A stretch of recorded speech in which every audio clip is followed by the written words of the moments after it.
Halo semuanya, kembali lagi sama aku Jian di channel yang membahas seputar public speaking. Di video kali ini sesuai dengan judul, aku bakal presentasi mengenai kodo dan kodar. Karena ada teman kita hari Jumat bakal presentasi ya mengenai kodo dan kodar, aku langsung buatin. Semoga presentasi kali ini membantu kalian yang bakal presentasi di depan kelas. Semoga contoh aku kali ini memotivasi kalian dan membuat kalian semangat presentasi di depan kelas. Oke, kalau gitu kita langsung aja nih masuk ke videonya. Oh iya, sebelum masuk ke videonya, kalian belum subscribe, silahkan klik subscribe dulu di bawah. Dan jangan lupa share ke teman-teman kalian. Buat kamu yang bakal presentasi mengenai kodo dan kodar di hari Jumat, kamu share video ini ke teman-teman kamu yang satu tim ya, yang bakal presentasi. Di sini kalian sesuaikan aja konsep presentasi kalian bagaimana. Apakah menggunakan makalah setelah itu presentasi di depan, atau kalian menggunakan PPT, PowerPoint yang ada di depan dengan menggunakan infocus, atau kalian hanya presentasi biasa, diskusi, secara diskusi. Kalian sesuaikan aja sama konsepnya presentasi kalian. Dan di sini aku bakal contohin secara teori dan secara materi. Oke?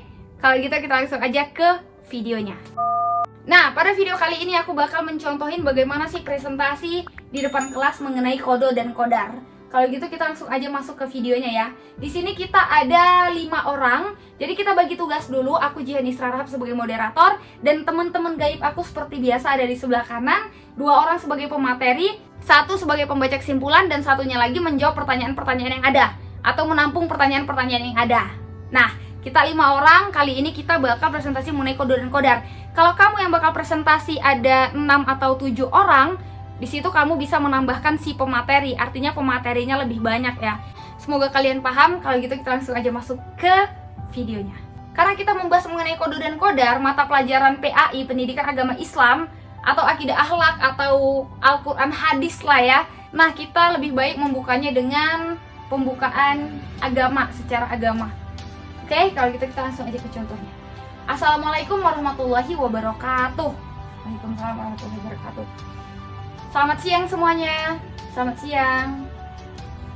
Yang saya hormati Bapak Bidang Studi Pendidikan Agama Islam, Bapak Jarod, SPD. Pertama-tama marilah kita bersyukur kepada Allah Subhanahu wa Ta'ala yang telah memberikan kesehatan, kesempatan kepada kita sehingga kita dapat berkumpul bersama-sama dalam presentasi kita kali ini. Sholawat beriring salam tak lupa pula kita hadiahkan kepada Rasulullah Shallallahu Alaihi Wasallam, yang insya Allah dengan sholawat yang selalu kita lantunkan kita akan mendapatkan syafaatnya di yaumil akhir nanti. Amin amin ya rabbal alamin. Perkenalkan, saya Jian Isra Rahab selaku moderator dari kelompok 3, dan di sebelah kanan saya ada Fuji dan Torik sebagai pemateri, dan ada Yunda Mia Iswana sebagai pembaca kesimpulan, dan ada penebar gemilang harahap yang menjawab pertanyaan-pertanyaan. Pada kesempatan kali ini kami akan mempresentasikan mengenai kodo dan kodar. Sebenarnya apa sih kodo itu dan apa sih kodar itu? Kalau gitu langsung saja saya persilahkan kepada pemateri untuk menyampaikan materinya. Kepada Fuji dan Torik saya persilahkan. Nah, udah dipersilahkan pemateri, lanjut. Nah, kalian khusus pemateri berbagi tugas aja ya. Misalnya kalian ada 3 pemateri atau 4 pemateri, kalian bisa berbagi tugas. Pemateri pertama menjelaskan mengenai definisi dari kodo dan kodar. Kodo dan kodar itu apa? Baru lanjut ke pemateri 2 menjelaskan kaitannya antara kodo dan kodar, kaitannya apa, hubungannya apa. Nanti di dalam pembahasan mengenai kodo dan kodar, kalian akan membahas mengenai ikhtiar, kalian akan membahas mengenai takdir. Maka itu dijelaskan apakah yang dimaksud dengan ikhtiar, apa definisi dari ikhtiar, dan apa yang dimaksud dengan takdir. Jelaskan secara lengkap ya, kalian bisa jelasin definisinya menurut bahasa atau menurut istilah.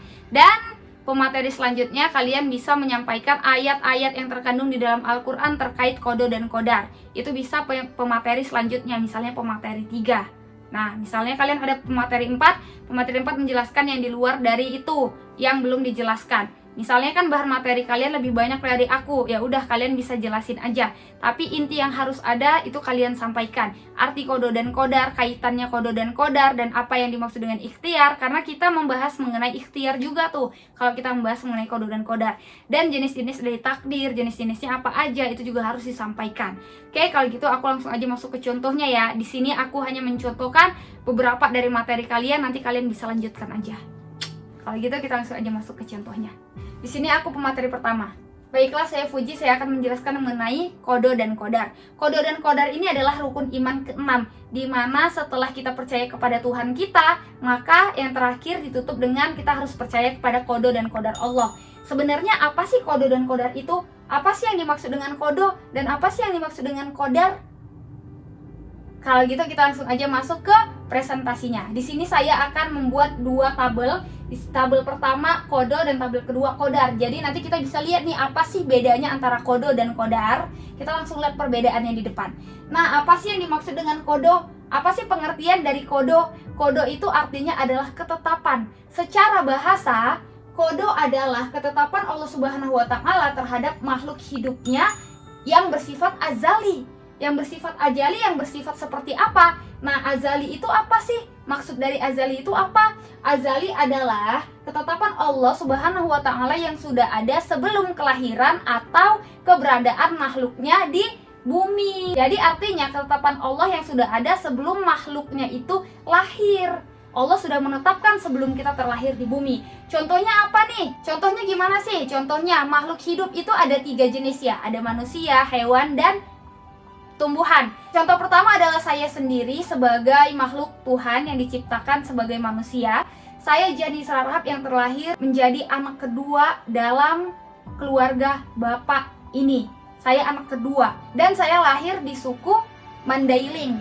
Dan saya punya marga saya Harahap. Jadi suku, marga, dan lahirnya saya sebagai anak kedua dari keluarga bapak ini disebut dengan kodonya Allah. Ketetapan yang sudah ada sebelum saya terlahir di bumi. Artinya ketetapan yang tidak bisa saya ubah. Inilah yang dimaksud dengan kodo. Contoh selanjutnya apa sih? Contoh selanjutnya, kita masuk ke jenis kedua, binatang. Sebelum Allah Subhanahu wa Ta'ala menciptakan binatang lahir di muka bumi ini, maka dia sudah menetapkan sebelumnya. Seperti burung bisa terbang dengan menggunakan sayap. Nah, keberadaan burung ini sudah ada ketetapan yang Allah berikan sebelum burung ini terlahir. Dan ular melata, berjalan tidak menggunakan kaki. Ini sudah ada dan sudah ditetapkan oleh Allah Subhanahu wa Ta'ala sebelum ular itu terlahir dan ada keberadaannya di muka bumi. Nah, ini adalah contoh dari kodonya Allah. Terus apa sih yang dimaksud dengan kodar? Apa sih bedanya dari kodar? Kita langsung saja masuk ke kodar. Kodar itu artinya apa sih? Kenapa takdir selalu dikaitkan dengan kodar? Kodarnya Allah. Nah, kodar itu artinya adalah memutuskan suatu perkara. Secara bahasa, kodarnya Allah Subhanahu wa Ta'ala berdasarkan dengan ikhtiar dan doa sungguh-sungguh dari hambanya, atau yang kita kenal dengan takdir. Nah, kodar bisa juga disebut dengan takdir karena kodar adalah keputusan Allah Subhanahu wa Ta'ala terhadap hambanya sesuai dengan ikhtiar dan doa-doa dari hambanya. Nah, contohnya apa sih contoh dari kodar? Contohnya seperti di mana seorang anak kecil memiliki kecerdasan yang rendah. Dengan usaha, kerja keras, dan doa, giat belajar dan sungguh-sungguhnya dia bisa menjadikan dia sebagai mahasiswa yang pintar, yang baik. Yang dulunya dia memiliki kecerdasan yang rendah atau yang kita kenal dengan bodoh, dengan kerja kerasnya dia, dengan usahanya dia, dengan sungguh-sungguhnya dia, maka dia menjadi anak yang pintar. Pintarnya luar biasa. Dan kepintarannya ini akibat apa? Akibat dari ikhtiarnya dia, usahanya dia, dan kerja kerasnya dia. Yang dulunya dia sebagai siswa bodoh, anak yang bodoh, dengan usaha dan kerja keras dia menjadi anak yang pintar. Usaha dia inilah yang disebut dengan kodarnya Allah, di mana takdirnya Allah ditentukan dengan usaha yang dilakukan oleh hambanya dan doa yang sungguh-sungguh. Nah, inilah perbedaan antara koda dan kodar. Koda adalah ketentuan Allah yang sudah ada sebelum makhluknya terlahir di muka bumi, sedangkan kodar adalah keputusan Allah Subhanahu wa Ta'ala yang mana bisa kita ubah sesuai dengan ikhtiar dan doa-doanya kita. Nah, itu dia pembahasan dari pemateri pertama. Kalian lanjutkan pembahasan dari aku ya. Pemateri kedua misalnya membahas mengenai apa sih kaitannya dan hubungan kodo dan kodar ini seperti apa. Hubungannya kalian jelaskan. Itu kalau mengenai kodo dan kodar itu ada hadis-hadis atau ayat yang ada di dalam Al-Quran. Nah, nanti pemateri 3 bisa disampaikan tuh. Kalau kalau dilanjutkan sedikit, aku ada sih materi mengenai kode dan kodar, misalnya pemateri 2. Baiklah, selesai presentasi dari saya mengenai kode dan kodar, selanjutnya akan dijelaskan oleh Thorik. Nah, Thorik membahas mengenai apa kaitannya antara kode dan kodar, kaitannya seperti apa. Itu ada hadisnya itu. Ada hadis yang membahas mengenai kode dan kodar, bahwasanya kode dan kodar ini memiliki hubungan yang erat, layaknya seperti sebuah pondasi dan bangunan yang berdiri dengan kokoh. Itu ada hadisnya, hadis atau ayat Al-Quran. Pokoknya sesuai dengan bahan materi kalian, nanti kalian cari aja ya. Ini materi-materi yang aku sampaikan yang harus kalian presentasikan. Oke? Dan nanti pemateri 3 bahas apa, Kak? Kalau kalian pematerinya banyak, sampai 3, 4, pemateri 3 bisa menjelaskan. Lanjut ya, inilah presentasi dari saya mengenai kode dan kodar. Selanjutnya akan dijelaskan oleh pemateri 3. Lanjut, pemateri 3 menjelaskan. Nah, mengenai kode dan kodar terdapat dalam ayat Al-Quran. Surah ini ayat keberapa? Terus kalian bacakan. Ya, kalian sesuaikanlah kalau kalian membahas mengenai ayat. Paling tidak suara kalian merdu ya. Ini juga bisa menambah nilai plus nilai presentasi kalian. Kalian bacakan ayatnya. Bismillahirrohmanirrohim. Dah dibacain. Setelah itu artinya. Nah, selanjutnya kalian kasih tahu tuh kandungan yang terdapat dalam ayat-ayat tersebut. Setelah itu masuk ke hadis. Hadis riwayat mengenai kode dan kodar terdapat dalam hadis riwayat. Misalnya hadis riwayat Bukhari mengenai ini. Tuh kalian jelasin ya. Karena mengenai kode dan kodar ini ada dan terdapat di dalam Al-Quran, di dalam ayat-ayatnya Allah Subhanahu wa Ta'ala. Jadi kalian bisa sampaikan materinya seperti itu. Nah, setelah itu masuk deh ke sesi kedua. Nah, buat kamu nih yang bakal presentasi kan ada 2 sesi. Kalian membuka 2 sesi pertanyaan kan? Jadi kamu bisa buka sesi pertama terlebih dahulu. Dan sistemnya kalian sesuaikan aja. Misalnya kalian dikumpulkan dulu pertanyaannya, baru dikasih kesempatan presentasi untuk mencari jawabannya, atau bisa langsung dijawab ya, sesuaikan aja, sesuaikan sama presentasi kalian. Kalau dulu sih aku waktu presentasi, kalau misalnya ada yang nanya, aku langsung jawab karena aku langsung tahu jawabannya. Kalau sistem presentasi yang aku buat tuh, kalau presentasi yang aku buat dulu seperti itu ya, ada yang nanya langsung jawab. Kalau misalnya aku langsung tahu jawabannya, langsung aku jawab. Tapi kalau misalnya sistem presentasi kalian mau dikumpulkan terlebih dahulu juga nggak masalah. Oke, kalau gitu kita lanjutkan presentasi ya. Baiklah, inilah presentasi dari kami mengenai kode dan kodar. Selanjutnya kami kembalikan kepada moderator. Nah, moderator mengatakan, baiklah teman-teman, inilah presentasi dari kami mengenai kode dan kodar. Selanjutnya kita masuk ke sesi kedua, yaitu sesi tanya jawab, di mana sesi pertama saya berikan kesempatan untuk 3 orang penanya. Dan nanti pertanyaannya kami kumpulkan terlebih dahulu. Setelah itu saya akan berikan kesempatan kepada kelompok untuk mencari jawabannya selama 3 menit. Saat kelompok mencari pertanyaan, kalau ada teman-teman yang ingin bertanya, saya akan buka sesi kedua untuk 3 orang penanya juga. Jadi pastikan pertanyaannya sesuai dengan presentasi kita kali ini.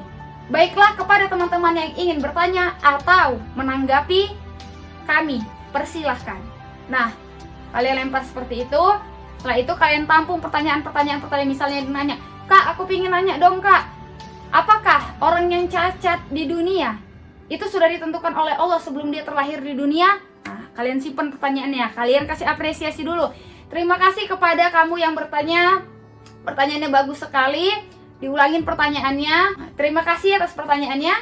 Kepada teman-teman yang ingin bertanya, saya berikan kesempatan untuk 2 orang lagi. Lanjut.